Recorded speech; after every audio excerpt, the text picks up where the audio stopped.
Show 104.9. It's Erica and Donnie in the morning. And we are pleased to welcome Nicole McLaughlin, the director at Plummer Youth Promise. We're excited to talk to you. Welcome to the show. Good morning. Good morning. Thanks for having me. Absolutely. So we wanted to, hear what's been going on. We know you had this great event for July, but it had to be canceled due to COVID-19. So tell us about, what you do and what we can do to help support you. Sure. As you mentioned, I'm at Plummer Youth Promise, and our main office is in Salem, and we've been here since the mid-1800s. And we serve young people in the foster care system. And we have a variety of programs, the most well-known of which is the group home and residential program, which is on Winter Island in Salem.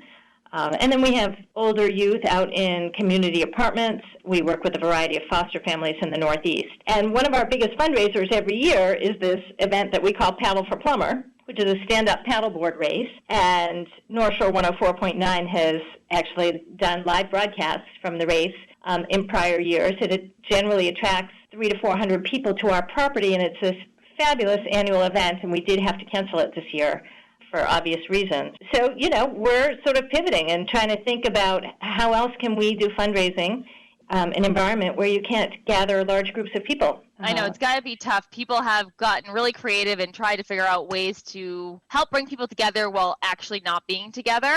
That's so right. I can't imagine how you guys are, right now, too. There's a lot of food insecurity. I think that people are going through a lot of hard times not having jobs and needing that kind of emergency relief fund that Plummer Youth Promise provides for people. I think for all organizations, actually for all people, right, it's been kind of a wild ride since March, and it doesn't show any sign of stopping, even though it sort of feels like we're in the lull in the middle of summer. We saw needs emerge in our foster families and in the families of the kids in our group home that we just didn't expect, right? Yeah. All of a sudden having kids home from school and needing technology, and, kids ordinarily get fed at school, and so now your grocery bills are going up. And I have to say the community has been extraordinary in its support for us. That's awesome. In this way. It's really one of the things that people have done is, in the group home, we all of a sudden have 18 teenage boys home. Everybody getting along? Right? Yeah, for the most part. We're pretty lucky, actually, because we have a pretty big house and a pretty big piece of property, so people can spread out. But one of the things that people have been doing is buying us takeout meals. So sort of doing 2-for-1 good deeds, supporting local restaurants, or Root, which is a nonprofit organization in Salem that cooks food for people.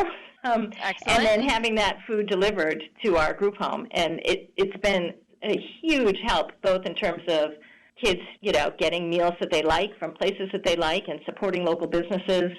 So I have to say one of the most encouraging things that's come out of this pandemic is people just step up. They step up. I mean, that's what we're all trying to do right now. We're all facing a similar situation, not only here in the North Shore, but in New England, nationally and globally. We do have an amazing community here in the North Shore. I've only been at the station for about 6 months now, but being out there and talking to people and appreciate what everybody else is doing within the community is pretty amazing. It's a couple of sort of remarkable things that I found was, really early on in March when, everyone was trying to get hand sanitizer and disinfectant and masks and all of those things. And we were, of course, trying to get them in bulk for our residential program. They were just nowhere to be found. And we would have an order in, and then that morning we'd get a notice that the order was canceled. And so a couple times we just went out on Facebook and said, listen, if you have an extra bottle of hand sanitizer, would you be willing to just put it in the bin on our front porch? And, bottles of hand sanitizer just would magically appear. That's amazing. I don't even know who it is. I call the person my Lysol wipe angel because somebody knows where I live. I live in Salem and knows that I work for Plummer. And so for a period of weeks, once a week I'd come out my side door and there'd be a container of Lysol wipes, and I have no idea where the person was getting them. And I have no idea who the person was, but, we had to do calls for masks a few times, and immediately, people came with cloth masks and surgical masks. It's a challenging time for people, but it has brought people together. That feels really hopeful to me, because I think it's going to be hard going forward, too. Now, again, we're talking to Plummer Youth Promise, and you can find out more information on how you can get involved, you can help donate at plummeryouthpromise.org. So PLUMMER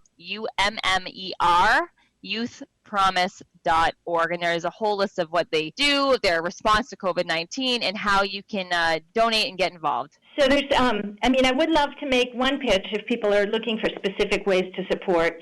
Because we haven't been able to do our big fundraising event, and we won't be able to, we're obviously having to think about different fundraising strategies. So I'm encouraging people to think about joining our Promise Circle for $10 a month or $20 a month, whatever amount makes sense for people on a monthly basis, as sort of an easy way to give and a way to make sure that our kids still get the things that make childhood, exactly. Or that our teenagers get their driver's licenses.